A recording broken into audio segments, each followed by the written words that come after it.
Переїзд в Японії з однієї квартири в іншу – це просто жах. Стільки мороки. Привіт, друзі! Ви на каналі Алекс Влог. Всіх вас вітаю. Мабуть, у кожного з вас був досвід переїзду на іншу квартиру чи будинок. У мене також був багато разів, будучи в Україні. Але в Японії тут все зовсім по-іншому. Розповім, як це відбувається в Японії. Наливайте чаю чи кави, або беріть насіння, сідайте комфортніше і поїхали. Бо переїзд – це справжня головоломка. Ну а з іншого боку, це цікаво і це дійсно пригоди, життєві пригоди.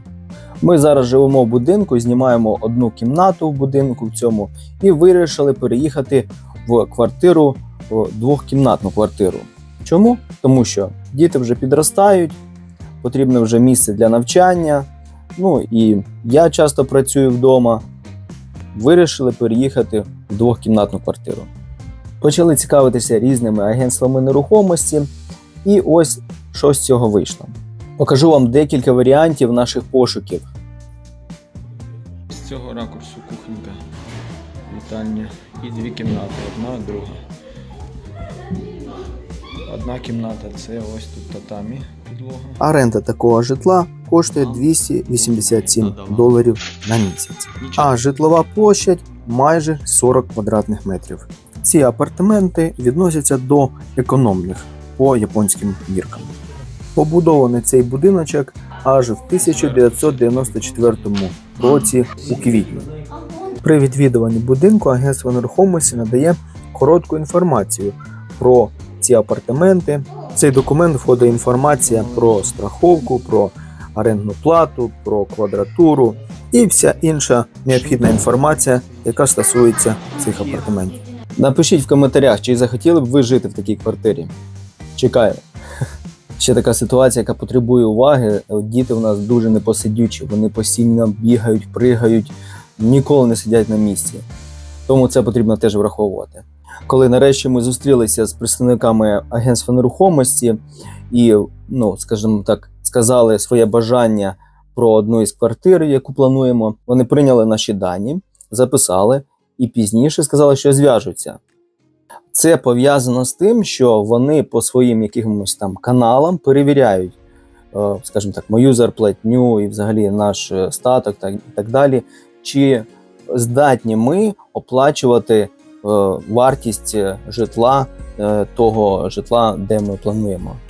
Чесно скажу, я дуже здивувався, що такий процес відбувається. То виходить, що вони по своїм каналам перевіряють, чи здатен я оплачувати, чи достатньо в мене зарплатні.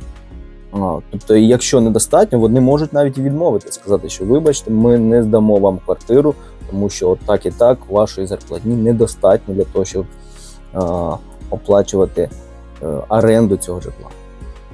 Я, чесно кажучи, був в шоці від цього, тобто одного бажання я хочу знімати квартиру недостатньо, тобто потрібно, щоб ще й матеріальний рівень, скажімо так, зарплатні, якої я отримую, був достатній, щоб оплачувати оренду житла. Така тут система цікава. Отримавши дозвіл, скажімо так, перевірили, сказали, що можемо ми вам здати це житло, то без проблем. Далі підписання контракту. В Україні часто ми можемо напряму співпрацювати навіть з хазяїном, є такі можливості, так? Тобто тут ви не можете спілкуватися з хазяїном напряму. Це спілкування відбувається через агентство нерухомості.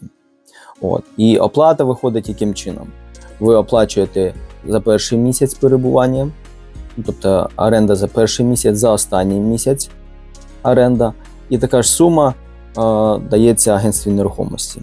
А що далі відбувається? Ще потрібно оплачувати страховку, в разі, якщо там щось трапиться, не дай Бог, там землетрус, що тут часто дуже буває, до речі, пожежа і таке все інше.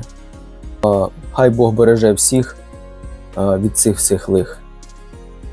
І потім, коли ви вже плануєте взагалі з'їжджати з цієї квартири, то потрібно за місяць до переїзду попередити, що ви будете з'їжджати. А тепер саме найцікавіше. Як ми в Україні звикли, що переїжджаючи в квартиру, там хоч щось є, якісь предмети. Так ось тут переїжджаючи в квартиру, ви переїжджаєте в абсолютно пусту будівлю. Апартаменти, абсолютно пусті апартаменти.